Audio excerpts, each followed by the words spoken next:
কক্সবাজারে ঘুরতে যাব আর হরেক রকমের ভর্তা ভাত সামুদ্রিক মাছ দিয়ে লাঞ্চ করব না, এটা কি করে হয়? কয়দিন আগে কক্সবাজার থেকে ঘুরে আসছি, যারা যারা আমাকে ফলো করেন সবাই জানবেন। কক্সবাজারের প্রথম দিনে লাঞ্চে কোথায় গিয়েছিলাম আর খাবার কেমন অবশ্যই বলবো। প্রথম দিন লাঞ্চে আমরা চলে গিয়েছিলাম পৌষিতে, আর এটার লোকেশন ছিল কলাতলিতে। এখানে যাওয়ার সাথে সাথে ওনারা আমাদেরকে হাত ধোয়ার জন্য গরম পানি লেবু দিয়ে একটা বাটি দিয়ে দেয়, আর এটাতে আমরা হাত ধুয়ে নিয়েছিলাম। আর ওদের খাবারটা অনেক তাড়াতাড়ি সার্ভ করে দেয়। এখানে ওনারা একটা বড়ের আচার দেয়, বাট এই বড়ের আচারটা আমি খাই না। আর আপনাদেরকে খাবার অর্ডার দেওয়ার সাথে সাথে আপনাদেরকে এনে দেবে, মানে 5-10 মিনিটের মধ্যে। আর এখানে আমরা একটা ডাল অর্ডার করেছিলাম, আর এখানে ভর্তা প্লেটার ছিল। ভর্তা প্লেটারটা আপনারা অনায়াসে 3 জনে খেতে পারবেন। এরপরে আমরা কোরাল মাছ ভুনা একটা অর্ডার দিয়ে দিয়েছি। ওইখানে যাবো আর সামুদ্রিক মাছ খাবো না, এটা কি করে হয়। তারপর দিয়ে দিয়েছিলাম আমরা লইটা ফ্রাই। লইটা ফ্রাইটা অবশ্যই অর্ডার করবেন, আর পৌষি থেকেই অর্ডার করবেন, এত বেশি মজা হয়েছিল লইটা ফ্রাই।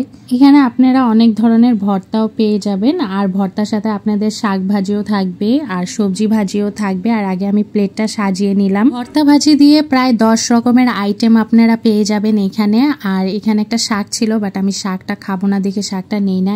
এখানে আলু ভর্তা ছিল, টমেটো ভর্তা ছিল, সিম ভর্তা ছিল, মাছ ভর্তা ছিল, শুটকি ভর্তা ছিল, আর 2 প্রকার শাক ছিল। একটা লাল শাক ছিল, আরেকটা শাক আমি চিনি না, আর ফুলকপি সিম আর আলু দিয়ে একটা ভাজিও ছিল। বাট আমার কাছে ওদের টমেটো ভর্তাটা একটুও ভালো লাগে না। আপনারা যাই ট্রাই করবেন কক্সবাজারে কখনো টমেটো ভর্তাটা ট্রাই করবেন না। টমেটো ভর্তা কক্সবাজার একদমই মজা না। আমি কক্সবাজারের সব থেকে বেস্ট মাছ মনে হয় লইটা ফ্রাই খাইছি, মানে লইটা ফ্রাইটা এত বেশি মজা ছিল। আমি জানি না পৌষিতেই লইটা ফ্রাই মজা না অন্য জায়গায় মজা, বাট আমার কাছে পৌষিতে লইটা ফ্রাইটা একদম বেস্ট লেগেছে। আমরা যেদিন কক্সবাজারে গিয়ে পৌঁছাই ওইটা সেদিন দুপুরের ভিডিও ছিল, আর আমার এত বেশি ক্ষুধা লেগেছিল, লিটারালি আমি 2 প্লেট ভাত শেষ করে ফেলেছি। আর এখানে আমি কোরাল মাছটা নিয়ে নিছি। কোরাল মাছটা শুধু দেখেন, এর সাইজ বড় ধরনের একটা সাইজ ছিল, বা বড় রকম একটা সাইজ ছিল। আর এইটার প্রাইস ছিল 250 টাকা। এটা আমার কাছে ওয়ার্থ ইট মনে হয়েছে খেয়ে, মানে খাইতেও যেমন মজা, প্রাইসটাও একেবারে রিজনেবল প্রাইসে। আমি আপনাদেরকে সবকিছুর দাম বলে দিচ্ছি ডিটেলসে।